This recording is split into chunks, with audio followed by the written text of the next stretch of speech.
Yo, welcome to World Cup Daily on Rabona TV. I'm Adrian.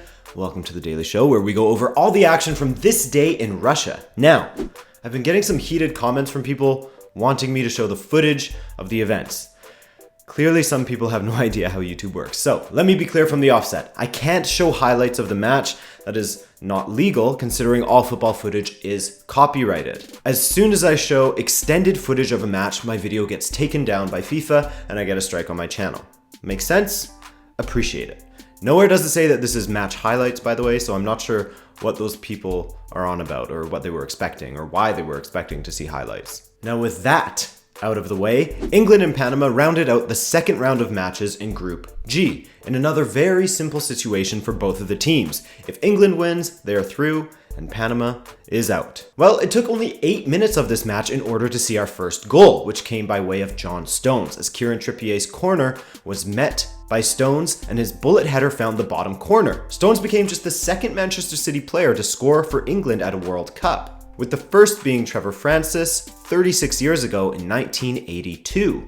Then in the 20th minute, Jesse Lingard was brought down in the box, which was indeed a pretty easy call for the referee. Captain Harry Kane stepped up to take it and rocketed it past Jaime Pinedo. 2-0 England, and Kane takes his goal count up to 3 in the tournament. There's plenty more where that came from, so buckle up, boys and girls, though my analytics say that there are basically none that watch this channel, but hey girls, if you're out there, buckle up as well. Panama did have a few chances throughout this match, albeit slightly rare, unlike England goals. As in the 36th minute, some great interplay between Jesse Lingard and Raheem Sterling ended with the Manchester United man banging it into the top corner. Goal of the match for me. I think for everyone, basically. 4 minutes later, John Stones was at it again with the headers, but at least he switched the style up a little bit with this one. England's favorite play of hitting a free kick wide to be headed back across goal paid off, with Sterling meeting the central ball but hitting it directly at Pinedo, and Stones was waiting in the wings to nod the rebound home. That made it 4-0 and was the first time that England had scored 4 goals in a World Cup match since 1966. The final of 1966. Then to cap things off in the first half, after both Kane and Stones were fouled in the box, Harry stepped up and hit an identical penalty to his first, rifling it into the left side of the goal for his second. And remember yesterday when I said Lukaku was the first player since Maradona in 1986 to score multiple goals in 2 consecutive matches? Well, Kane became the second behind Lukaku. This was also only the 5th time in the history of the World Cup that a team has managed to score 5 goals in the first half alone. England isn't playing around here, people. I know they've only faced Tunisia and Panama so far, but they are looking good in the attack. Also, in the midfield, as Jordan Henderson has been fantastic for them in this tournament so far, in my opinion, picking up from where he left off with Liverpool. Panama didn't get much reprieve in the second half as England were still relentless. But they did well to impose themselves a little bit, garnering a few half chances throughout.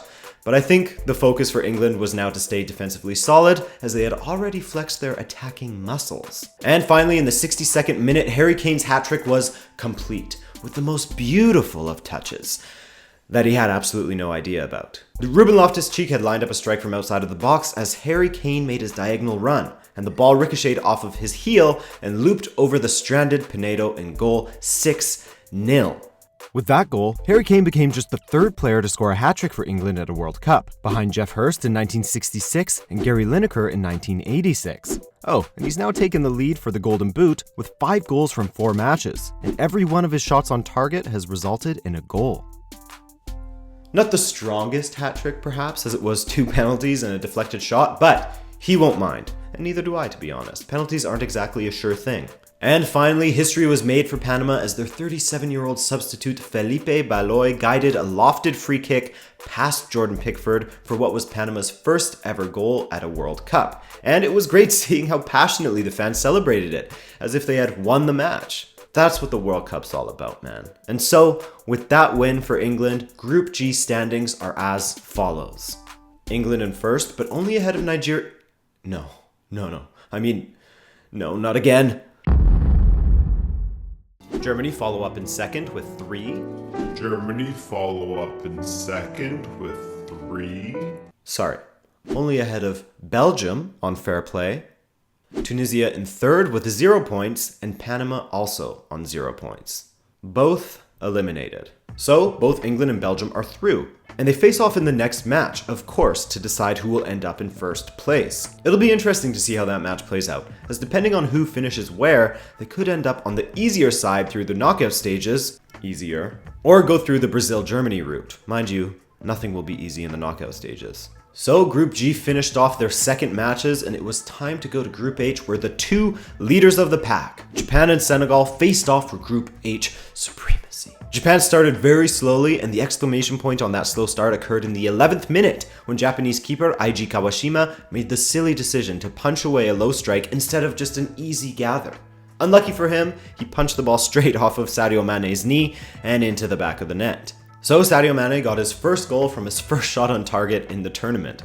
Great shot, which is a good omen for Senegal, as they haven't lost any of the 14 matches in which Sadio Mane has scored. That was the 25th goal scored by a Premier League player, by the way, in this World Cup, which at the time was 4 more than any other league.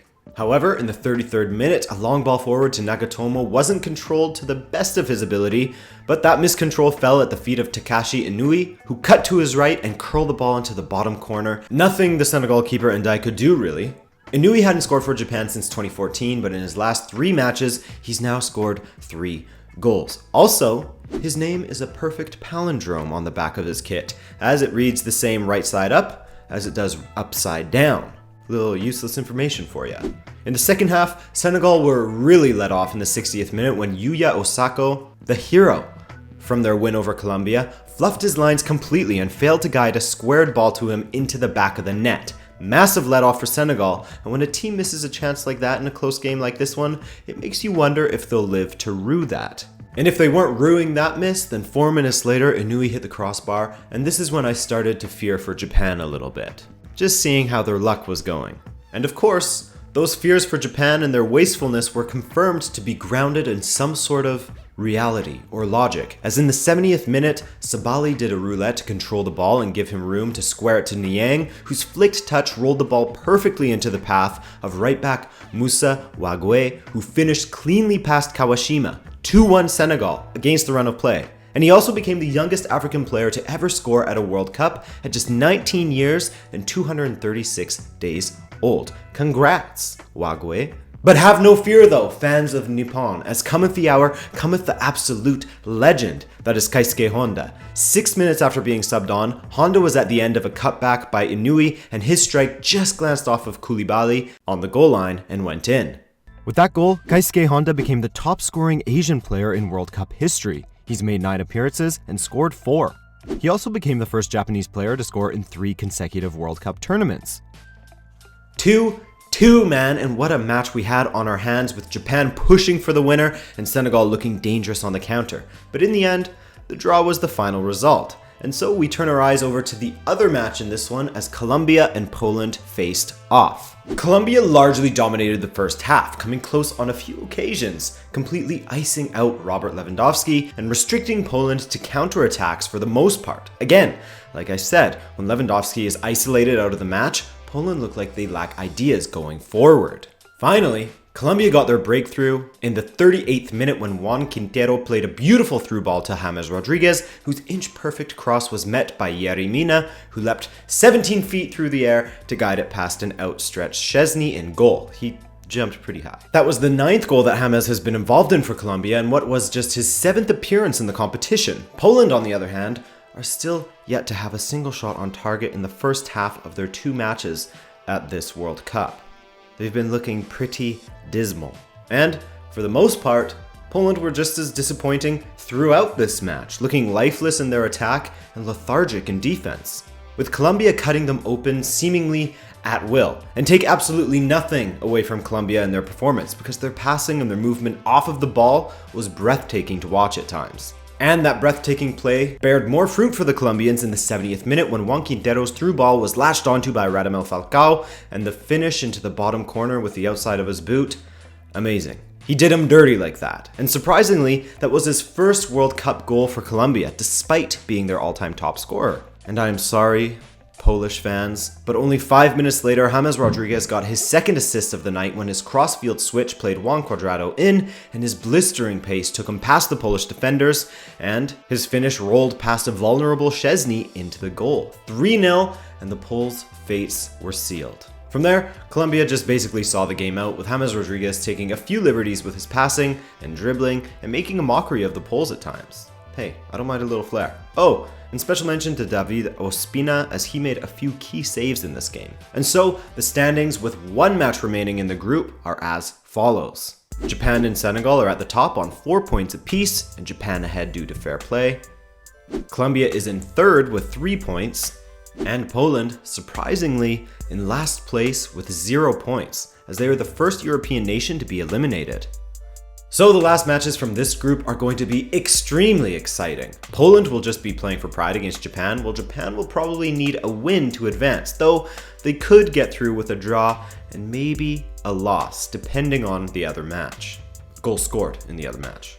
And the other match, of course, Colombia versus Senegal, will be a winner moves on situation, while Senegal could also go through with just a draw. However, seeing how Colombia played in this match, it could be tough for Senegal.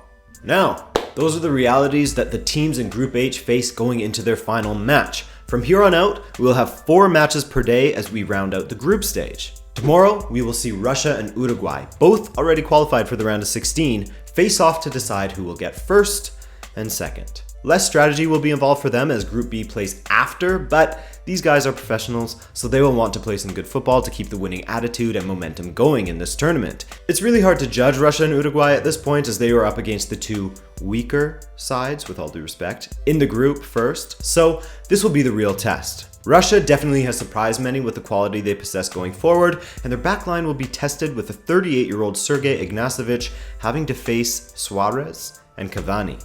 He's lost some of his pace, but that experience could help him. The other match will simply be for pride, as Egypt and Saudi Arabia bow out of the competition. These two are only divided by the Red Sea geographically, so a bit of a local rivalry here that the teams can give their fans something to smile about if they manage to win, maybe? Oh, and also Mohamed Salah is apparently considering international retirement after the Chechen controversy. That's just a rumor though, I can't confirm that. It's just something I read before starting filming. Then in Group B, Spain and Morocco will meet up. Morocco, of course, are already eliminated, which is unfortunate for them as they were definitely the better team in the 2 matches they played, but just lacked a striker that can finish a few of the boatloads of opportunities that they generate. For Spain, while they benefited from a freak goal against Iran, their play has been dominant at times, but they do give up opportunities to their opposition. It's not a complete shutdown. All that Spain needs to advance is a draw, as they could potentially make it through with a loss. They won't be relying on that, however. They're going to go out there and try to win the game. And the story is similar for Portugal. By the way, I'll be doing a watch along for this match, so definitely join me about 10 minutes before kickoff. Anyways, a draw with Iran and they will be through to the next round, while Iran needs to defeat Portugal to progress. Portugal looked alright against Spain, and they looked pretty damn terrible against Morocco, to be honest, though I'm loath to admit it. Iran showed against Spain that they can defend fairly well, and when they do attack, they offer a threat, and were perhaps a little unlucky to not get a draw against Spain, conceding in a freak way, and having a goal called back for a slight offside, and hitting the side netting from a close strike. This should be a really tight match based on the form of the 2 teams, and I am bricking it. Oh man, this is the fun part, right? Or maybe just the outrageously stressful part. Make sure you join me for the Portugal watch along if you can. Would love to take that one in with you and perhaps lose my shit live on the internet. I'll be doing more watch alongs for other high stakes matches as well from the final match days of each group. Argentina versus Nigeria I'll probably do, likely one of the matches from Group F, Group E, etc. I'll keep you guys posted. Alright guys, I gotta head out to my avow's birthday now and be a good little grandson. I appreciate you taking the time to watch this video, and to all the people who have been watching every episode of World Cup Daily and following along with me and supporting the channel. It means a lot to me to see that all of this effort is being appreciated by people, by real people. I think you're all people at least. I can't confirm. Alright, that's it for real now. I'll catch you guys tomorrow. Take care.